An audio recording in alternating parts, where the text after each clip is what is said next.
Adu ngadeg. Nggih, Mbah. Jan. Adu-adu saka Kediri ki ibuku ki kedanan banget karo kowe lho Lintang. Tenan ki aku ora ngapusi, ibu ki. Ngantek. Nggih, Mbah. Tenang, wis. Dalam, Mbah. Oli tambahan putu tuyingen. Kamu tuying tahu enggak?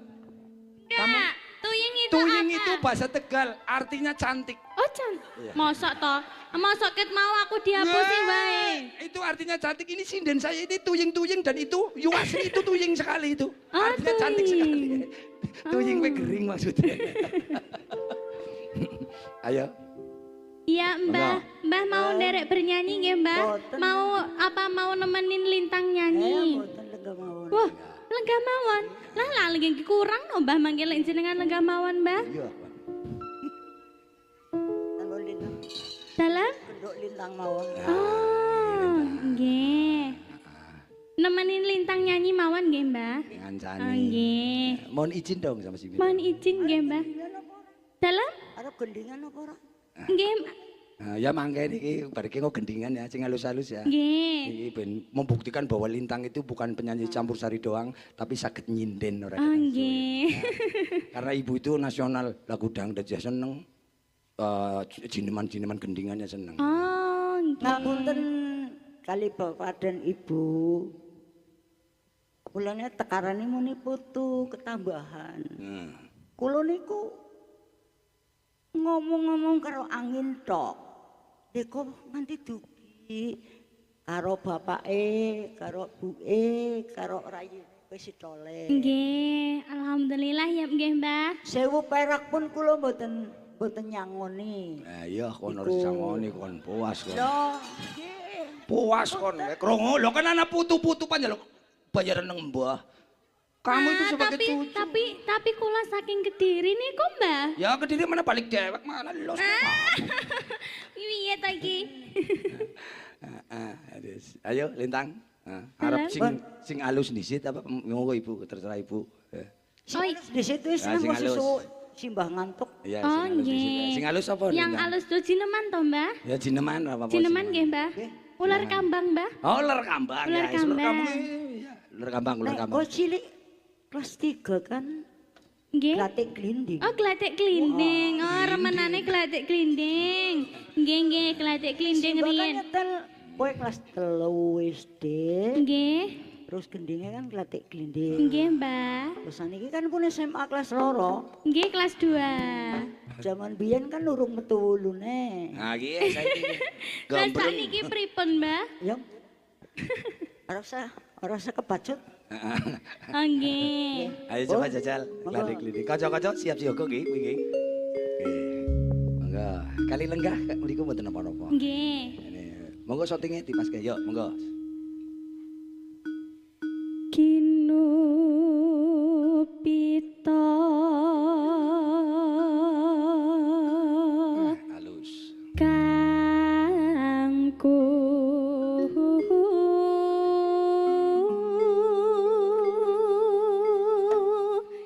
kila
Enak. Oh, mbahnya mau mboten. Tapi sakit loh, Mbah. Oh, ibuku iki biyen sinden kok. Wah, rumiyin sinden nggih, Nderek kali Mbah. bapak. Oh, nggih. Simbah lanang. Manu emprit. Emprit, cuit. Prit. Pating cruwit-uit. Jalurutan. Ngenirang ngopati pangan biu. Pada ambiu biu. Pada ambiu biu. Pada ambiu. Ambiu aning pesawahan. Yuju iparirayahan. Yuju iparirayahan.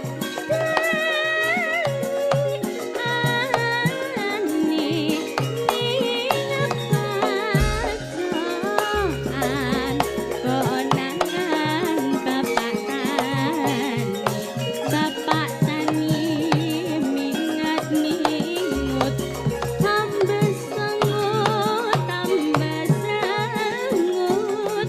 nutuli parine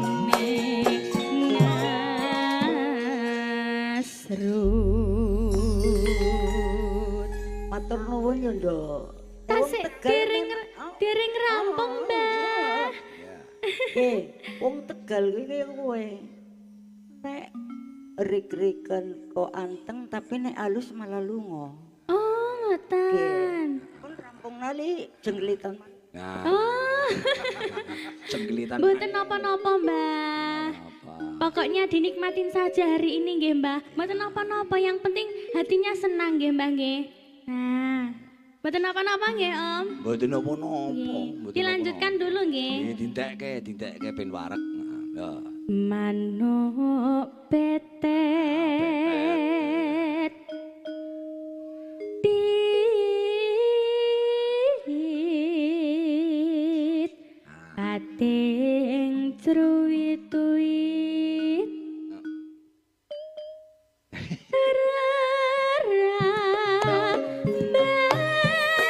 Rarambatan merambet urat ngepang ngrembeti sepirang-pirang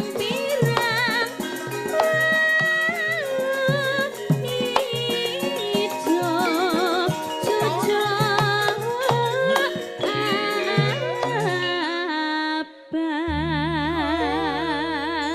abang. Nggih, manuk blekok, Mbah. Oh, Mbah ya apale manuk blekok ketok niki. lekok. Manuk blekok.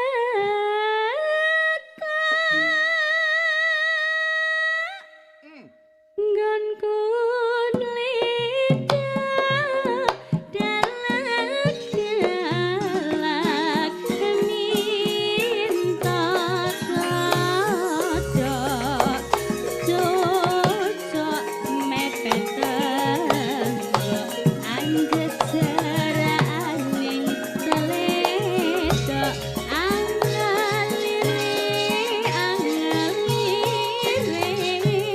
nulati sandang Matur nuwun. Nggih, sampun Mbah Putri. Dos pundi? Raosipun dos pundi Mbah Putri sampun dipun pinangkani. Pinangkani tapi Oh, nggih. Nggih, mboten napa-napa, Mbah. Didoakan semoga Mbah Kakung suwargi langgeng. Amin, amin, amin. Diterima amal ibadahnya nggih, Mbah nggih. Amin, amin. Sing sabar Mbah Putri nggih. Nggih, pokoknya hari ini senang-senang nggih Mbah Putri nggih. Pokoknya engko Mbah Putri kudu joget. Ojo. Mboten, Mbah. Dalam? Oh, nggih, mboten, Mbah. Menikmatin saja nggih, Mbah nggih. Nggih, siap. Niki pripun? Ayo jajal karo anakku wadon menik. Ayo. Ah, dikasane. sama Mbak Menik. Mau ana pamulutan Mbak Putri Lintang di, Asmara. di sini dulu napa? Apa? Mbak Iki Putri. Bapak Demanda mboten Ah, napa-napa, nggih. ten mriki mboten napa-napa. Nggih, Ayo matur menik. semanun sangat nggih, Mbah. Ayo Lintang jumeneng mboten napa-napa jumeneng. Ayo menik lagune Lintang Asmara nggih. Niku wonten pamulutan saka ibu-ibu saka mburi. Siangapan. Ngono ya. Ya, permintaan dari ibu-ibu nggih niki wau. Lintang Asmara Lintang nggih, Bu Asmara. semangat. Ayo coba Cak, ayo coba jajal Lintang Asmara, monggo dados.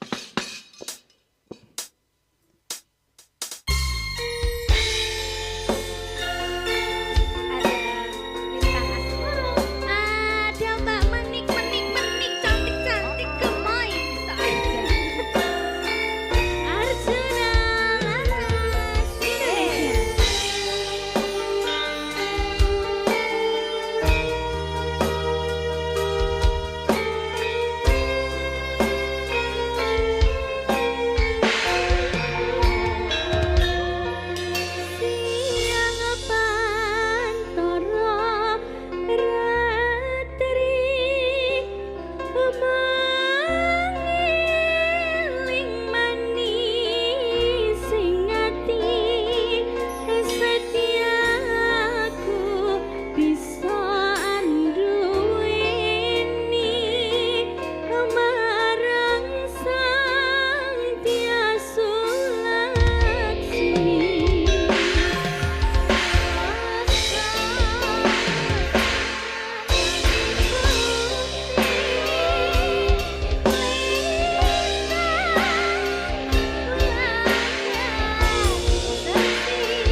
Terima kasih juga. Iya.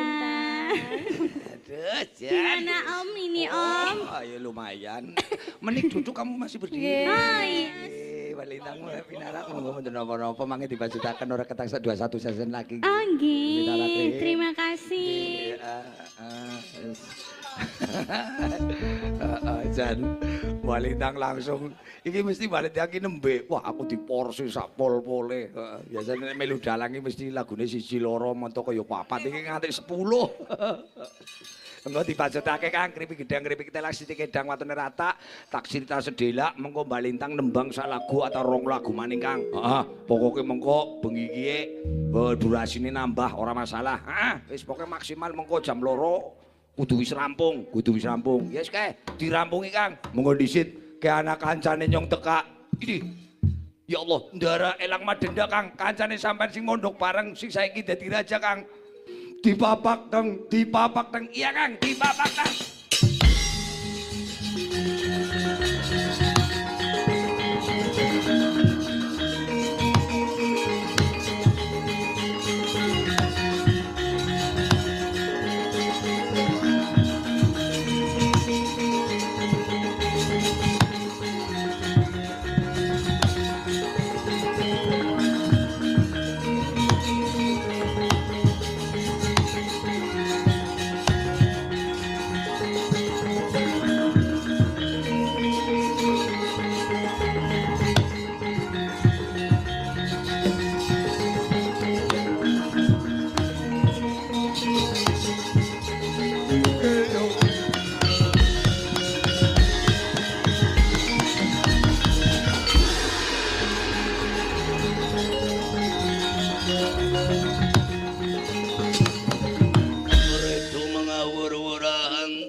Ngajurit gong makuru gangsa tetekaya putulawara pranjiting terangga isti ilahi subhanallah wala ilaha illallah mas iman kancaku lupit dalem sampean ketemu kali kula badhe napa ndara. Aku diutus kelawan Rama Kyai Sang Maha Guru besarku lan Maha besar gurumu Kyai Syekh Iman Cahya kang lagi tetapa muja semedi 40 dina 40 wengi ananging lupit sadurunge si Kyai numindakake tetapa aku didhawuhi diutus supaya ngawat-ngawati ngrewangi kelawan kowe saka kadohan. Nanging aku krungu jarene kowe ana sing ganggu, mula dina saiki aku kepengin ngrewangi kaya ngapa jarene ana santri kang gembar-gembor, rumangsa pinter diri, sekti dhewe. Minggir Samsudin Lupit, minggir aku sing bakal ngadepi. Sampun darah niki sanes urusane sampean.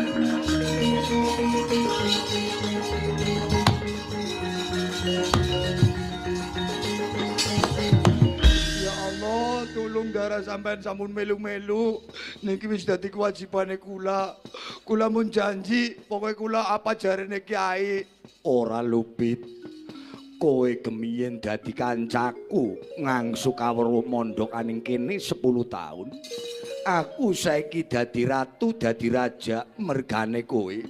Mergane sorban mayang Rasul. Kudune kon sing dadi raja. Mula saka kuwi Lupit, aku kepengin males budi kelawan kon. Aku njagong aning kursi gading dampar denta. Aku nganggo sandangan apik. Aku mangan enak, aku bisa dadi pimpinan mergane kowe. Nalika kowe ana sejarah Lupit Samsudin munggah haji goleti sorban mayang Rasul. Kowe diutus kelawan si Kyai. Mula saka kuwi kowe bali saka Mekah, bali ning tanah Jawa. Sorbanmu dipasrahke kelawan aku, kudune kowe sing dadi raja Lupit. Alah, kula mboten pantes dadi raja ninuwun. Kula mboten pantes ke sampean.